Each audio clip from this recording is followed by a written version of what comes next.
If you enjoyed this audiobook, please consider liking, sharing, and subscribing to the channel. Sharing it with your friends and family helps spread knowledge, and when we help others grow, we grow too. Thank you so much for listening. Let's dive into the book. Chapter 1, Meeting My Anger. Part 1, The Day I Lost My Cool. Markdown Leo stared at his computer screen, fingers trembling. His teammate Ben had just presented Leo's project ideas as his own during the virtual team meeting. For weeks, Leo had stayed up late perfecting those concepts. He'd mentioned them casually to Ben, who'd nodded silently. Now Ben was getting praise from their manager while Leo sat muted, invisible. Heat crawled up Leo's neck. His vision narrowed to Ben's smug smile on the Zoom grid. When the manager asked, "Any final thoughts?" Leo unmuted. "Actually, those were my ideas." His voice shook, then escalated. Ben didn't contribute anything. He just stole. Leo slammed his fist on the desk, shouting over Ben's protests until his manager cut in sharply. "Leo, we'll discuss this offline." The meeting ended abruptly. Silence swallowed the room. Leo's heartbeat pounded in his ears. His cheeks burned. What had he just done? In the hollow quiet, shame washed over Leo. He replayed his outburst. The shaking hands, the raised voice, the stunned faces disappearing from his screen. He'd wanted justice, but now feared losing his job. Colleagues sent cautious messages. "You okay?" Their concern felt like pity. Leo avoided lunch, replaying the moment. Why did Ben's betrayal trigger such rage? When did his frustration tip into explosion? Have you ever felt anger surge so fast it left you stranded in regret? Anger often strikes like a sudden storm. One minute we're calm, the next we're shouting, slamming doors, or sending texts we instantly regret. Like Leo, we might justify our rage. Someone crossed a line, ignored our effort, or treated us unfairly. But the aftermath leaves us isolated, guilty, or confused by our own intensity. Leo avoided Ben for days, agonizing over his reputation. His embarrassment felt physical, a knot in his stomach, restless nights. Yet buried beneath his shame was a raw question. Why did this hurt so much? This moment, where anger controls us, is far more common than we admit. Studies show workplace conflicts like Leo's often stem from unspoken expectations. Leo assumed Ben understood their collaboration. Ben assumed Leo didn't mind sharing credit. Neither voiced their needs until anger exploded. What assumptions have you made that later fueled frustration? After his outburst, Leo did something subtle but powerful. He paused. Instead of ignoring his guilt, he wrote down what happened. Felt invisible. Ben stole my work. Manager looked angry. Seeing his thoughts on paper, Leo noticed a pattern. Last month, he'd snapped at his sister for borrowing his jacket without asking. Last year, he'd quit a volunteer role after feeling unappreciated. Each time, his anger flared when he felt dismissed. What situations make you feel disregarded or small? Anger isn't a character flaw. It's a signal. Leo's rage pointed to a core need. Respect for his contributions. His explosion, while damaging, revealed what mattered to him. The next section will explore how to trace anger back to these hidden roots. But first, reflect. When anger hijacked you, what did it expose? Your boundaries, your values, your loneliness. Leo's story isn't about blame. It's about recognizing our shared human spark. We've all lost our cool. The healing begins when we ask, gently, what was my anger trying to show me? Part 2. Where does this fire come from? That moment when anger takes over, like Leo's story, leaves us wondering, why did that trigger such heat? Anger isn't random. It grows from hidden roots in our past, our relationships, and the pressures we carry. Think of it as a smoke alarm, loud and urgent, but pointing to something deeper, needing attention. By tracing where our fire starts, we can understand its true message. This isn't about blaming ourselves or others. It's about uncovering patterns so we can respond wisely, not react wildly. Let's explore what feeds your flame. Consider Ben, who snaps when his partner forgets groceries. On the surface, it's about milk and bread. But beneath, Ben grew up in scarcity. Empty cupboards meant his parents were fighting. That old fear of instability lives in him. Now, an overlooked shopping list feels like abandonment. His anger shields a childhood wound, saying, "I need to feel secure." What childhood memories might your anger guard? Family habits shape our fire too. Clara's family yelled to feel heard. Now in meetings, she interprets calm discussion as dismissal and erupts. She learned early that volume equals validity, but her outbursts push colleagues away, the opposite of her true need, connection. What communication patterns did your family teach? Stress pours gasoline on small sparks. Diego's commute traffic never bothered him until his company downsized. Now a honking horn makes him pound the steering wheel. Chronic worry drained his emotional reserves, so minor irritations ignite. When exhausted, even a dripping faucet can sound like an insult. How does fatigue lower your tolerance? Anger often masks tender feelings. Imagine Rhea, furious when her friend cancels lunch. Her rage shouts, "You're selfish," but covers loneliness, whispering, "I matter so little." That shift from blaming others to hearing our own hurt changes everything. What softer emotion might your anger hide? Unmet needs fuel frustration. Omar's boss micromanages him. He stays quiet but fumes silently, replaying criticisms. His unspoken need? Trust in his expertise. Until he names this, anger simmers. What need, autonomy, appreciation, safety does your anger signal? Real change starts with curiosity, not judgment. Ben learned to pause at grocery frustration and ask, "Is this about now or my 8-year-old self?" He texts his partner, "Could we meal plan together? It helps my anxiety." By linking present reactions to past pain, he responds with clarity. Your anger holds clues. When it flares, ask gently, "What did this remind me of? What did I need in that moment? What older hurt might be speaking?" As we untangle these threads, we prepare to listen closer to anger's wisdom, the focus of our next step. Part 3. Listening to my inner storm. Consider your anger not as a wildfire to extinguish, but as a messenger knocking insistently at your door. When we pause and truly listen to this inner storm, its physical sensations, racing thoughts, and urgent stories, we gain invaluable insight. This section offers practical tools to observe anger mindfully, helping you decode its signals without judgment or immediate reaction. You'll discover how simple techniques like body awareness and journaling transform anger from an overwhelming force into a trusted guide for self-understanding. Let's explore how to create space for this powerful emotion and hear its wisdom. When Priya's colleague interrupted her for the 3rd time in a meeting, she felt heat rush up her neck.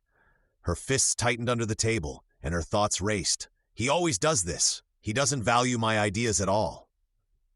Old memories of being silenced in school flickered. Instead of snapping, she paused. She noticed the drumming pulse in her temples and the shallow breath in her chest. What physical signs does your anger show first? This mindful pause, observing sensations without acting, shifted everything. Anger became data, not destiny. By tuning into her body like a scientist noting storm patterns, Priya saw her reaction wasn't just about the interruption. It echoed a lifelong need to feel heard. A body scan offers immediate grounding when anger flares. Start at your feet. Are they planted firmly or tense? Move upward. Notice your stomach, shoulders, jaw. Identify tightness, heat, or trembling without labeling them good or bad. When Leo felt road rage bubbling as a car cut him off, he scanned his body. He registered his white-knuckled grip on the wheel and the flush in his cheeks. Simply naming these sensations, "Pressure here," slowed his reaction. His racing mind, "That idiot could have killed us," eased into calmer awareness. Where does tension gather in your body when upset? This isn't about fixing the feeling, but witnessing it. Like watching clouds pass, you learn anger's rhythm without being swept away. Journaling captures anger's stories before they spiral. Keep a small notebook handy. When irritated, quickly note 1. Physical feelings, e.g. knot in stomach. 2. Thoughts, "My partner never listens." And 3. The story you're telling. This means they don't care. Omar did this after his roommate left dishes piled high. Writing revealed his immediate thought, "He's disrespecting me," masked a deeper story, "I feel like no one helps me." Seeing this on paper helped Omar question the narrative. Was his roommate truly malicious or just forgetful? What exaggerated story does your anger whisper when triggered? Journaling untangles emotion from assumption, creating room for clarity. Curiosity is your most powerful tool. Ask gently, "What's underneath this heat? What might I need right now?" For Priya, it was respect. For Omar, support. Like deciphering a coded alert, each wave of anger points to unspoken values or wounds. When Annika noticed resentment brewing as her friend canceled plans, she sat quietly and asked, "What's the real ache here?" Loneliness surfaced, a need for connection she'd neglected. By meeting anger with open inquiry instead of resistance, we honor its protective role. It guards our boundaries, highlights ignored needs, and shouts when our values are threatened. What might your last anger episode protect or point to? Listening well prepares us to respond wisely, which we'll explore next. Part 4. What my anger is trying to tell me. Anger often arrives like a sudden storm, but beneath its intensity lies a clear message waiting to be heard.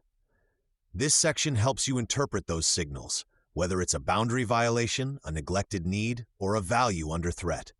You'll learn practical ways to translate anger's raw energy into self-understanding and positive action, turning emotional turbulence into a roadmap for healthier relationships and personal growth. Consider Leo, who snapped when his colleague took credit for his idea during a meeting.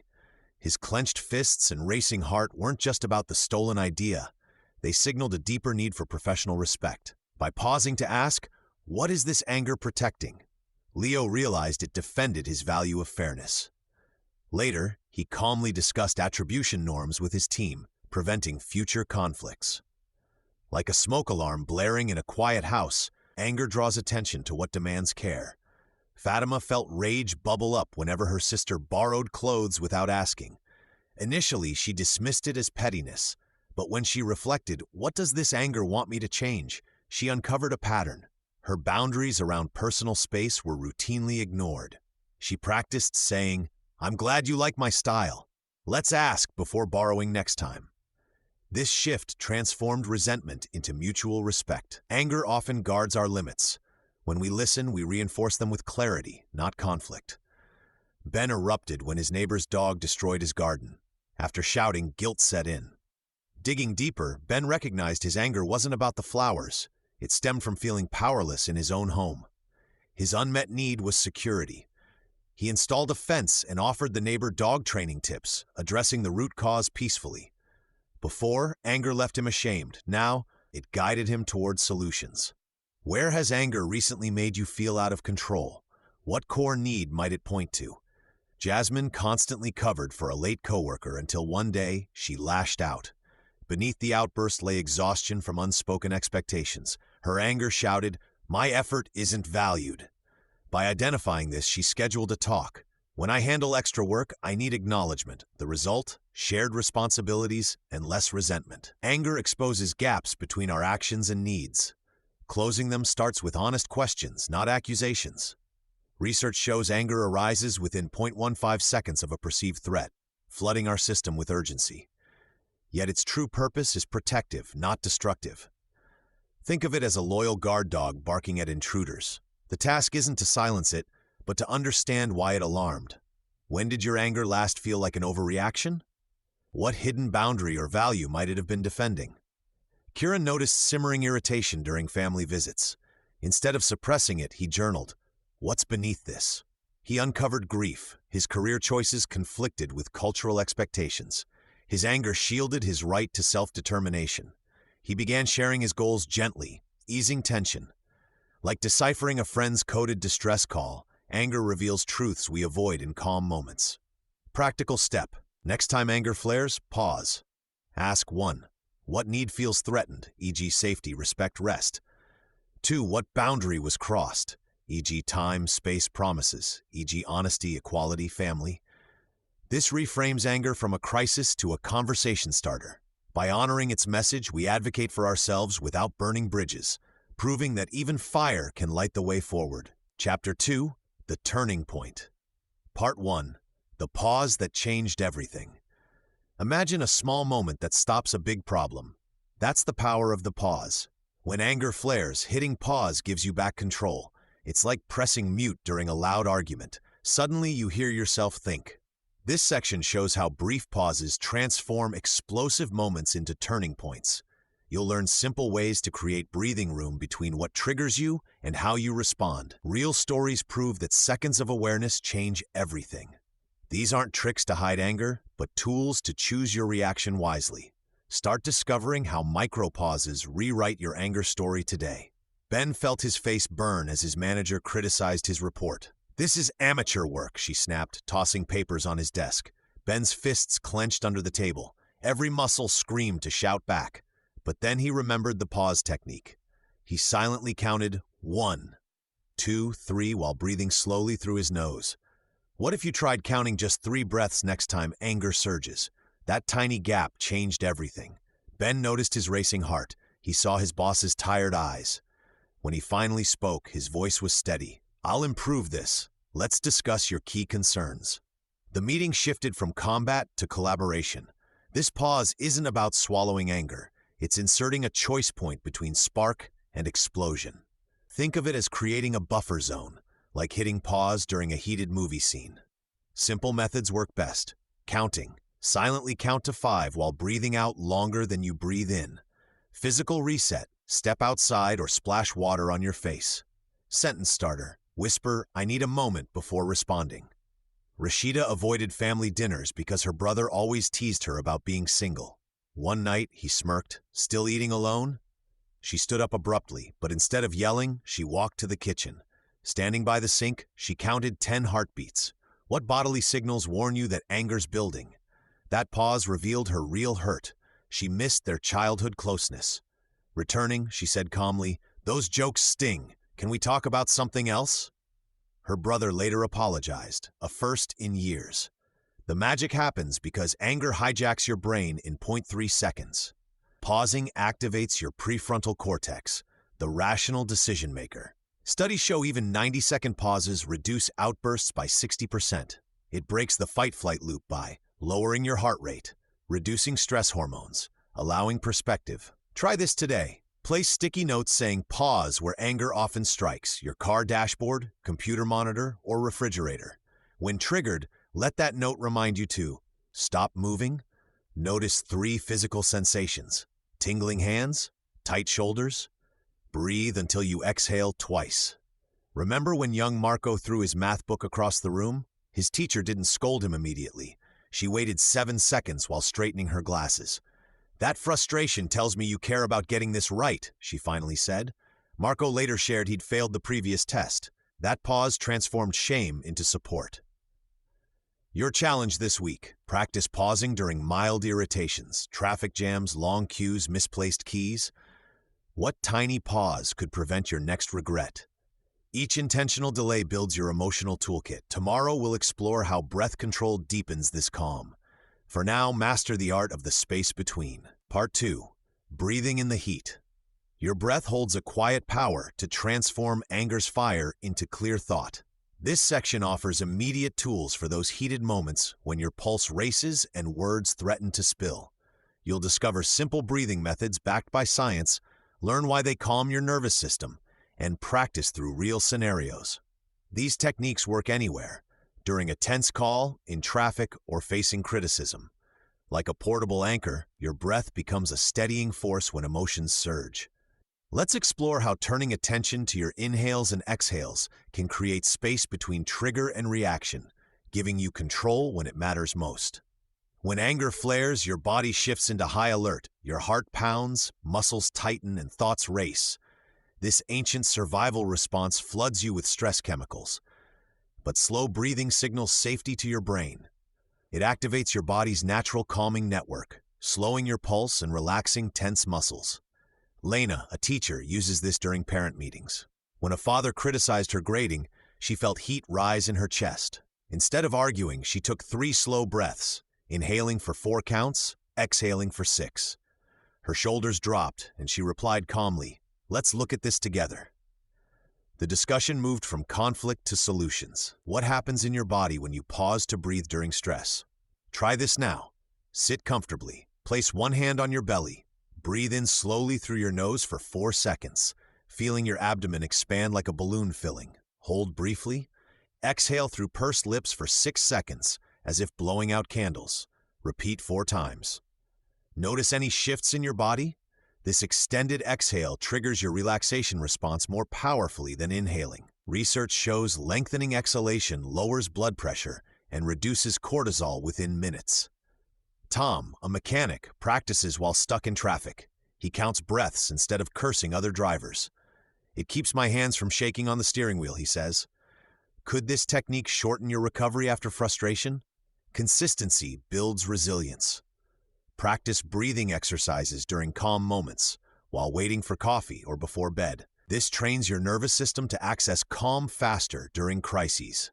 A study tracking anger management students found those who practiced daily breathing cut outbursts by 60% in 8 weeks. Ria, a store manager, breathes before answering customer complaints. I picture my anger as steam, she shares. Each exhale lets some out safely. When your coworker interrupts you again, or your partner forgets an important task, try this. Stop. Breathe in for 4, out for 6. Ask yourself, what do I truly need here? How might your relationships change if you responded from this centered place? Your breath is always available, a built-in regulator for intense emotions. By returning to it, you interrupt anger's momentum and regain choice. Tomorrow, we'll examine how recurring triggers point toward deeper lessons. For now, carry this breath technique into your day. When irritation sparks, let your exhale be the pause that clears the air. Part 3. Turning triggers into teachers. Imagine this. You're stuck in traffic, late for an important meeting. Your palms grip the steering wheel, heat rising in your chest. Yesterday, your partner forgot to take out the trash again, and that same heat flared. What if these moments aren't just annoyances, but signposts pointing towards something vital within you? Consider Lena, a nurse who snapped every time a colleague said, "Let me handle this." She'd fume silently, assuming it meant she wasn't trusted.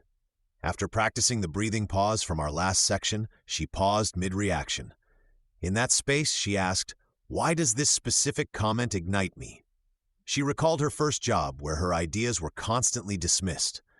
The trigger wasn't about her colleague. It echoed an old wound of not feeling heard. Lena's anger was a flashlight, revealing a hidden room of insecurity. Triggers repeat because they tap into unhealed experiences or unmet needs. Think of them like a smoke alarm, annoying but signaling real danger, like loneliness, disrespect, or fear of inadequacy. Try this now. 1. Spot the pattern. What situations make you flare up repeatedly? Jot down 3 recent anger moments. What did they share? 2. Dig deeper. For each, ask, what does this threaten? My autonomy? My worth? Like Lena, trace it back.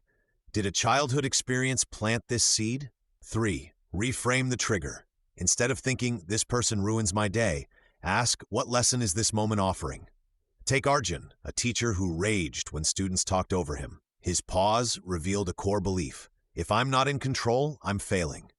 He started experimenting. When interrupted, he'd say calmly, I want to hear you, but let's take turns. The anger lessened because he addressed the real need, mutual respect, not total control. What would change if you viewed your biggest irritant as a mirror? When your neighbor's loud music triggers you, is it really about noise or a longing for peace you've neglected in your own life? These moments invite us to heal, not just react. By listening to anger's message, we stop fighting ghosts and start solving real problems. Next, we'll explore how naming these uncovered feelings shifts everything. Part 4. The power of naming my feelings. Consider this. When a storm rages outside, we don't just say bad weather. We name it. Thunderstorm, blizzard, hurricane. That precision helps us respond wisely. Similarly, naming our inner storms transforms anger from a destructive force into a useful signal. This section shows how identifying the specific emotion beneath your anger, fear, hurt, loneliness, calms your mind, clarifies your needs, and opens doors to genuine connection. You'll learn practical ways to expand your emotional vocabulary and apply it instantly, turning heated moments into opportunities for growth. Recall how the last section revealed triggers as teachers pointing to unmet needs. For instance, when Priya's partner forgot their anniversary, her fury felt all-consuming. But beneath it, she recognized a deep fear of being forgotten, a childhood wound resurfacing.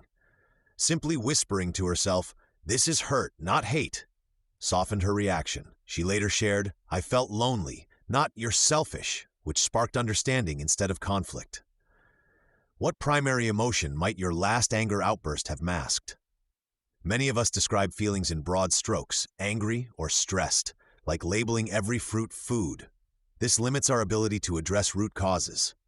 Ben, a construction manager, often snapped at his team over minor errors. After tracking his emotions for a week using a simple journal, noting physical cues like a clenched jaw, he noticed a pattern. Criticism triggered shame, not rage. I felt inadequate, not mad, he realized. Naming that shame helped him ask for clearer instructions instead of shouting. Start small. When irritated, pause and ask, is this truly anger, or could it be embarrassment, frustration, overwhelm? Research shows labeling emotions reduces their intensity. It engages the thinking brain, calming the body's alarm system. Think of it like turning on a light in a dark room. Suddenly, that monster is just a coat rack. In conversations, precise naming builds bridges. When Elias told his friend, "I feel dismissed, not angry," it shifted their argument from blame to problem solving. Try this today. Replace "you make me furious" with "I feel unheard." Notice the difference? To practice, use the feelings check-in. 1. Pause mid-reaction. 2. Scan your body, tight shoulders, rapid pulse. 3. Ask, what's the core feeling? Use a list, sad, scared, guilty, etc. 4. Whisper it aloud or write it down. Over time, this builds emotional agility. Anita, a nurse, kept a feeling word list on her phone. When a patient yelled at her, she identified her reaction as helplessness, not anger. Naming it allowed her to respond calmly, "I feel overwhelmed. Let's solve this together." What one word describes your dominant emotion right now? By naming feelings accurately, you move from reacting to choosing. This isn't about perfection, it's progress. Each time you identify sadness beneath rage or anxiety behind irritation, you reclaim power. Next, we'll explore how pausing creates space for this naming to unfold. Chapter 3, New Ways to Respond, Part 1, The Art of the Calm Comeback. Imagine you're in a heated moment. Your heart pounds, your face flushes.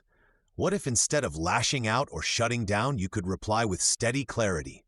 This section gives you that power. You'll learn to transform knee-jerk reactions into thoughtful responses. Using real conversations, we'll show how choosing calm words protects relationships while honoring your feelings. Discover simple phrases that diffuse arguments and practical ways to assert your needs. By the end, you'll have tools to handle conflict with poise, turning anger into a bridge for understanding rather than a wall. Consider Ben, who often snaps when his partner forgets chores. One Tuesday, Lena left dishes piled high again. Ben's old reaction? "You never help. Are you lazy?" This sparked fights. Now he pauses, breathes, and says, "When I see dishes in the sink, I feel stressed because I value a tidy kitchen. Can we plan cleanup times?" Lena hears this not as blame but a shared problem. They agree to text reminders. How might your words land if you replaced accusations with observations? Key to calm comebacks is the pause. When criticized, your body might scream to retaliate. Stop. Breathe once. This tiny gap lets your thinking brain catch up. Clara uses this when her boss says your report missed key data. Her pulse races. She pauses, then responds, "I focused on the budget per your email. Could you clarify which data you need?" The pause helped her avoid defensiveness. Reframe thoughts too. Diego used to think, "My friend is late because he disrespects me." That fueled rage. Now he considers, "Traffic happens. He cares, but life delays him." This shift lets Diego greet tardiness with, "Glad you made it," instead of sarcasm. Try this phrase bank for common situations. For interruptions, "I want to finish my thought, then I'll listen." For broken promises, "I'm confused. We agreed on X. Can we fix this now?" For insults, "That comment felt harsh. Let's talk respectfully." Notice how these state facts without attack. Case study. Rita's neighbor played loud music nightly. She'd bang on walls, worsening tensions. After learning calm responses, she knocked and said, "The bass after 10 p.m. keeps me awake. Could we find a volume that works for both?" The neighbor, surprised by her calmness, agreed to lower it by 9:30. Rita's boundary was clear, yet open to solutions. What unresolved conflict could benefit from this approach? Boundaries are vital. Say a coworker dumps extra work on you. Instead of seething silently, try, "I can't take this task today without dropping my deadline. Let's ask the team for priorities." This asserts limits while inviting collaboration. Remember, calm doesn't mean passive. It's strength channeled wisely. Every calm comeback builds self-respect and models healthier communication. As you practice, tension loses its grip. Next, we'll explore how seeing others' viewpoints deepens this piece. Part 2. Stories from the other side. Imagine standing on both sides of a heated moment, as the person boiling inside and as the one facing the outburst. This section brings you real accounts from people who've lived both roles, showing how shifting perspective can melt hostility into connection. You'll discover practical ways to replace blame with curiosity, even when tensions run high. Through everyday conflicts at home and work, you'll learn how simple questions can transform relationships. These aren't just stories, They're tools to help you find common ground where anger once built walls. Leo frequently snapped at his grocery store team when shipments arrived late. One Tuesday, his manager criticized him loudly in front of customers for a misplaced produce display. Leo's face burned with embarrassment. That night, he remembered how his own sharp words made cashiers flinch. Have you ever noticed how your body reacts when someone yells at you? The next day, when a stock clerk dropped a crate, Leo paused. "Rough morning?" he asked quietly. The clerk confessed his car had broken down. Leo realized frustration often masks fear or exhaustion. Maya felt hurt when her neighbor Clara ignored her greetings. She assumed Clara was rude until learning through a mutual friend about Clara's husband's cancer treatment. Maya started leaving simple meals by Clara's door with notes saying, "No need to reply." Weeks later, tearful hugs replaced silence. What invisible weights might others carry? This shift, from taking things personally to wondering about hidden struggles, changes everything. Consider Anya and Ben's workplace conflict.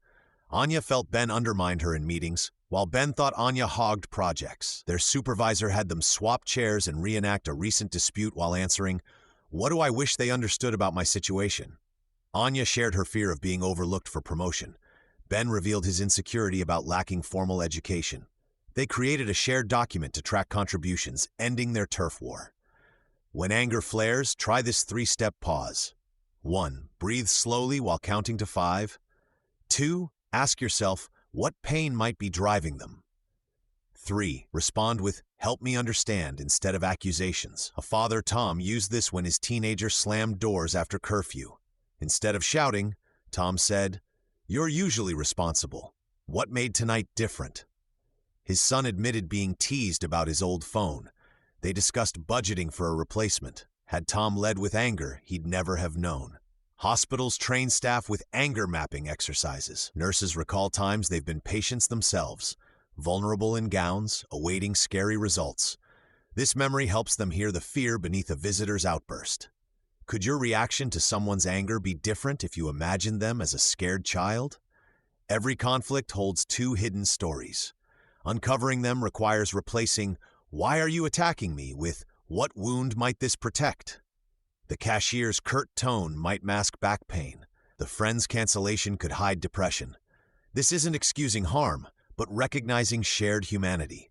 As one reformed yeller told me, when I started seeing others as mirrors of my own struggles, blame became pointless. Small perspective shifts create big ripples. Next, we'll see how celebrating tiny victories builds unshakable change. Part 3. Small wins, big changes. Imagine your anger as a storm. You can't stop the lightning, but you can build a shelter brick by brick. This section is about those bricks, small, deliberate actions that gradually transform how you handle anger. We'll explore how tiny shifts in daily moments create lasting change. You'll discover practical ways to track progress and build unstoppable momentum. Real people have walked this path, and their stories prove that monumental shifts start with ordinary moments. The key isn't perfection. It's noticing the flicker of calm in the chaos and letting that light your way forward. Consider Maya, a nurse who snapped at colleagues during hectic shifts. Her first small win? Pausing to trace the outline of her stethoscope with one finger before reacting. This 5-second habit created space to breathe. Within weeks, she noticed fewer outbursts. "It felt silly at first," she shared, "but those seconds became my lifeline."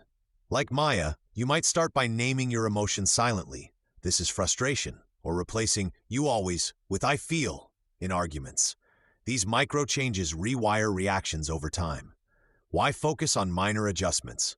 Neuroscience shows repeating simple behaviors builds new neural pathways, like wearing a trail through grass until it becomes a path. Every time you choose a deep breath over a sharp remark, you strengthen your calm response muscle. What's one situation this week where you could try a 3-second pause? Tracking progress fuels motivation. Leo, a construction foreman, kept a calm counter in his phone notes, a tally mark for each successful pause during frustrating moments. Seeing 10 marks by Friday became his personal victory. Others use a jar of marbles. Add one for each small win, like walking away instead of arguing. Remove none for setbacks. The visual reminder of accumulated effort builds confidence. Setbacks don't erase progress.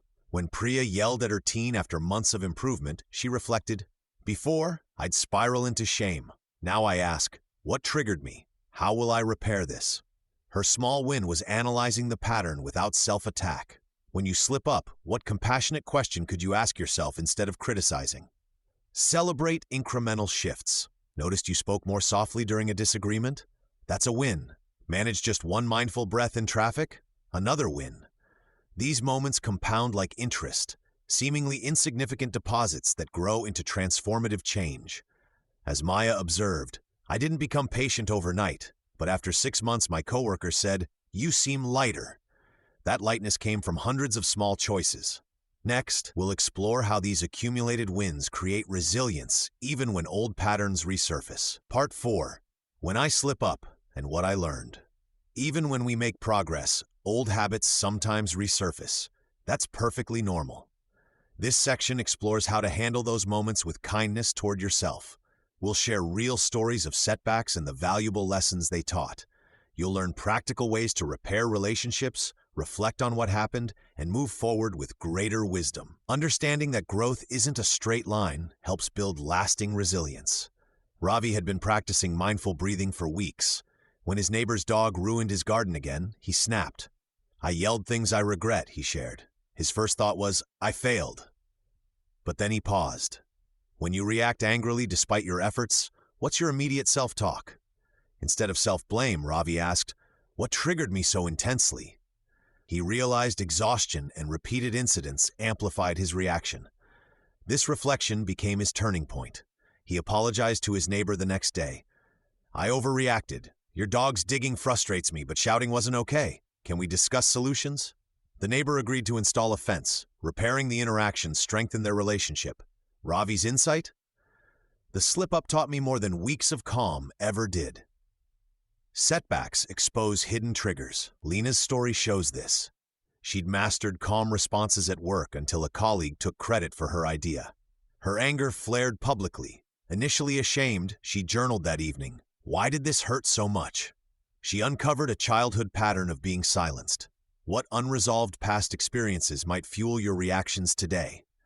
Lena then scheduled a private talk with her colleague. She stated facts without accusation. "When my contribution wasn't acknowledged, I felt undermined. I'd appreciate credit next time." The colleague apologized, unaware of the impact. After a misstep, try this 4-step reset. 1. Pause. Take 5 minutes alone. Breathe deeply to calm your body. 2. Reflect. Ask what need felt threatened, e.g. respect, safety. Write it down. Repair. Offer a sincere apology focused on your actions. "I'm sorry for specific behavior. How can I make this right?" 4. Plan. Decide one tiny change for next time, like saying, "I need a moment to think," before reacting. Research shows self-compassion reduces future outbursts. Beating yourself up activates stress hormones, making calm harder. Kindness, like treating yourself as you would a struggling friend, builds emotional resilience. Elena forgot her own advice during a family argument. She stormed out, slamming the door. Later, she shared cookies and said, "I let my anger leave a mess. I'm working on staying present even when upset." Her honesty deepened their connection. What small repair could you attempt after your next setback? These moments aren't failures, but feedback. Each one refines your awareness, like noting where a path gets muddy to step carefully next time. Progress means stumbling less often and recovering faster. As Ravi summed up, "Now when I slip, I think, this spot is tricky, not I'm back to square one." With practice, setbacks become signposts guiding your growth. Chapter 4. Growing Beyond Anger. Part 1. Building My Safe Space. Imagine feeling a rush of heat, your heart pounding. Now picture stepping into a place where that heat cools instantly, a haven you've built for yourself. This section is about creating those sanctuaries in your daily life. We'll explore how simple changes to your surroundings and relationships can become shields against anger's intensity. Through real-life stories and practical steps, you'll learn to design physical spaces that calm your nerves, set boundaries that protect your energy, and cultivate connections that replenish rather than drain you. These aren't luxuries. They're essential tools for keeping anger from hijacking your peace. Consider your physical environment first. Bright lights, clutter, and noise often fuel irritation without us realizing it. Take Priya, a nurse whose chaotic break room left her snapping at colleagues. She transformed a corner into her calm zone, noise-canceling headphones, a photo of mountains, and a plant.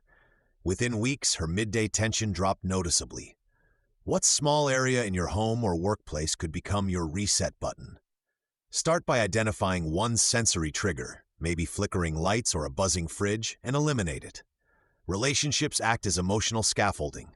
Leo realized his weekly drinks with a critical friend left him simmering for days. He gently shifted their meetings to monthly coffee walks instead. Supportive connections feel like exhaling. Conversations flow easily, and disagreements don't explode. Ask yourself, after spending time with someone, do I feel energized or depleted? Protect your peace by limiting interactions that leave you raw. Practice saying, I can't discuss this right now when tensions rise. Boundaries are the architecture of emotional safety. Maria used to answer work emails at midnight, then resent her team. She started shutting her laptop at 7 p.m., texting her partner, heading into quiet time. This simple ritual signaled her brain to unwind. Boundaries aren't walls, they're bridges to self-respect. Where might blurred lines be costing you calm? Self-care is maintenance for your inner sanctuary. It's not bubble baths unless that helps, but consistent acts like Derek's 10-minute morning routine. Opening a window, sipping water slowly, and naming 3 things he'll handle well that day. His commute rage vanished because he'd already anchored his mood. What daily 5-minute practice could buffer you against stress? Let's examine transformation through Kamal's story. His anger erupted during family visits to his cluttered apartment. First, he created a peace corner with a comfortable chair and soft lamp. When relatives argued, he'd retreat there for 3 breaths. Next, he asked his brother to avoid politics during meals, a boundary met with relief. Within months, gatherings felt lighter. Kamal's shifts were small but strategic. He controlled his environment, not others' behavior. Now craft your action plan. 1. Audit your spaces. Note where anger flares most. Is the lighting harsh? Is there no escape from noise? 2. Design one refuge. Even a drawer with calming items, earplugs, stress ball creates an anchor. 3. Map your relationships. List people who leave you feeling supported. Schedule more intentional time with them. 4. Script your boundaries. Prepare phrases like, I need to pause this chat. Let's revisit tomorrow. 5. Install micro practices. Set phone reminders to breathe deeply at trigger times, e.g. after meetings. When you feel anger rising, ask, what does this signal about my unmet needs? Your safe space isn't avoidance. It's the stable ground from which you respond clearly, not react blindly. How might your life change if you treated your calm as non-negotiable? Part 2. Forgiveness for me and others. Imagine holding a hot coal, intending to throw it at someone. You wait and wait. The longer you hold it, the more you burn. Anger works this way. Clinging to resentment harms you most. This section explores forgiveness, not as weakness, but as self-care. We'll clarify misconceptions, it doesn't mean excusing harm, and share practical ways to release resentment. You'll learn how forgiveness lightens your emotional load and creates space for peace. Real stories show its transformative power. The journey is personal. Move at your pace. Ready to set down that coal? Consider Elena, a nurse who blamed herself for a medication error affecting a patient. For years, she replayed the moment, calling herself careless. Her self-anger spilled into snapping at colleagues and dreading work. One day, her supervisor noted, we train to avoid errors, but humans aren't infallible. What if you treated yourself like you'd treat a teammate in your position? Elena began writing daily. I made a mistake. I've learned. I choose to let this go. Gradually, her shoulders relaxed. She slept better. Her focus returned. What old mistake still haunts you? Could acknowledging your humanity soften its grip? Forgiving others follows similar steps. Take Ben, furious at his father for missing his childhood soccer games. At 35, Ben's resentment colored his own parenting. He overscheduled his son, terrified of being absent. Therapy helped Ben see his father worked 3 jobs during a recession. Ben wrote an unsent letter. I needed you there. It hurt. Then he wrote from his father's view. I wanted to provide. I regret missing those moments. Ben realized forgiveness meant accepting his father's limitations, not approving his absence. He felt lighter within weeks.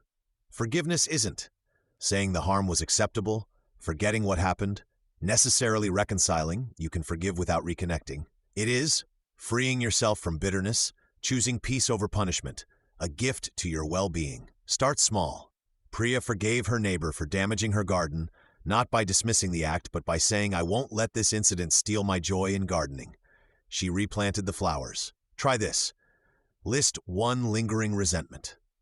Ask, 1. How does holding this hurt me daily? 2. What unmet need did this violate, e.g. safety, respect?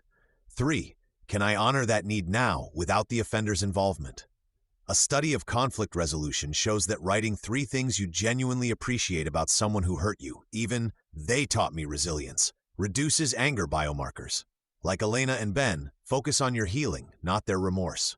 Self-forgiveness often comes first.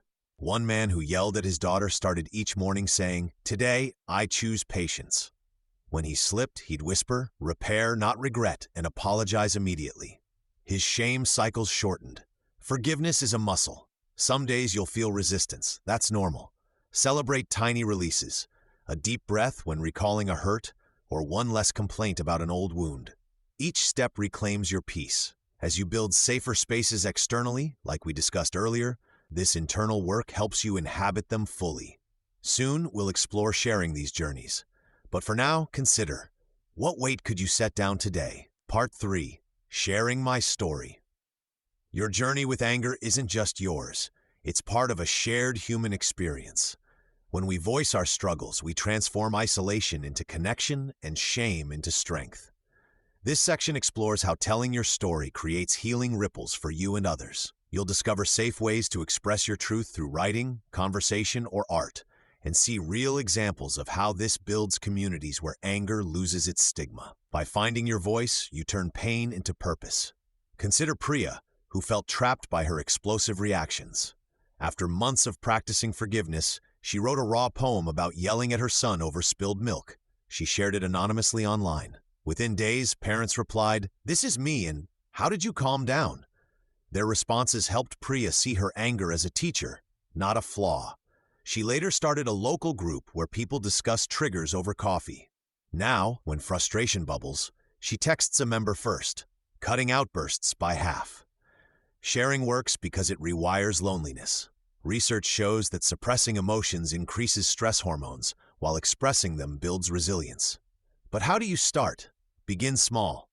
Tell one trusted friend, "I'm working on my anger," without details. Notice their reaction. Most people meet vulnerability with relief. It gives them permission to share too. Think of your story as a lantern. Carlos hid his road rage for years, fearing judgment. During a therapy group, he described punching his steering wheel. Another member whispered, "I've done that." That moment dissolved Carlos's shame. They now carpool, using tension checks during traffic. When Carlos feels his jaw clench, he says, "I need 3 breaths," and his friend waits silently. Choose your method wisely. Journaling helps clarify thoughts before speaking. Art channels feelings non-verbally. Sketch a storm when words fail. Conversations thrive with I statements. "I felt overwhelmed when," instead of "you made me." If sharing publicly, use initials or pen names. Safety first. Boundaries matter. You decide what, when, and with whom to share. What story have you locked away that might free someone else? Common hurdles? Vulnerability feels risky. Nina worried her divorce anger made her unlovable. She practiced by recording voice memos alone, then played one for her sister. Her sister cried and shared her own hidden resentment. Their bond deepened. Start where stakes feel low. Text a confession or join an online forum. Perfection isn't the goal. Authenticity is. Every shared story chips at anger's isolation. Book clubs dissect anger memoirs. Grandparents write forgiveness letters they never send. Tech workers post rage to reset strategies in company Slack channels. Your experience, however messy, becomes a roadmap for others. Whose courage to share has inspired you? This openness prepares you for anger's final shift, from obstacle to ally. When voices unite, anger loses its solitary power and reveals its surprising purpose. Part 4. My anger, my ally. Anger often arrives uninvited, shouting demands or clouding judgment. Yet this powerful feeling can transform into a wise companion. When we learn its language, anger becomes a signal pointing to what truly matters. It alerts us to crossed lines, ignored values, or threats to our well-being. Like a flashing dashboard light, it asks for attention, not panic. Consider Lena, a nurse who snapped at colleagues daily. Through mindfulness practice, she noticed her anger spiked when patients received rushed care. Her frustration wasn't about coworkers. It signaled her unmet need for thorough patient support. She requested shorter shifts, reducing errors and her outbursts. What might your anger be trying to protect? Anger channels energy into courageous action. Ben discovered this when his son's school ignored bullying complaints. Initial rage made him yell at administrators, worsening the situation. After reflecting, Ben organized calm meetings with other parents. They presented documented incidents and proposed anti-bullying workshops. The school implemented them within months. Ben's anger, redirected, created safer classrooms. This shift requires pausing between trigger and response. A simple breath or counting to 10 creates space to ask, what change could this fuel? Priya used that pause after her manager took credit for her ideas. Instead of quitting angrily, she scheduled a talk. I feel undermined when my contributions aren't acknowledged, she stated. Her calm assertiveness earned her a lead role on the next project. Communities harness collective anger too. Neighbors in a polluted district initially protested with signs and shouts. When officials dismissed them, they shifted tactics. They collected health data, partnered with scientists, and proposed clean air solutions. Their anger became a structured campaign, winning policy changes. Individual or shared, anger's energy propels change when guided by intention. How could your next angry moment start a positive ripple? Transforming anger requires practice. Start small. 1. Pause immediately when anger flares. Feel your feet on the ground. 2. Identify the need beneath the heat, e.g. respect, safety, fairness. 3. Choose one action addressing that need, a conversation, a boundary, or a plan. Kiran applied these steps after his best friend canceled plans repeatedly. His first impulse was to send an angry text. Instead, he paused, recognized his need for reliability, and asked for a chat. I value our time together. Can we schedule things that work for both of us? Their friendship deepened. Anger, managed well, builds self-respect. It teaches us to honor our limits and speak our truth. What step will you take when anger next visits? This journey reshapes anger from a storm into a compass. It guides us toward authenticity, showing where we need to grow, speak up, or walk away. Every managed outburst strengthens emotional muscle. Anger isn't weakness, it's humanity demanding to be heard. With practice, its fire warms rather than burns, lighting paths we might otherwise miss. You've learned to listen. Now, let it lead.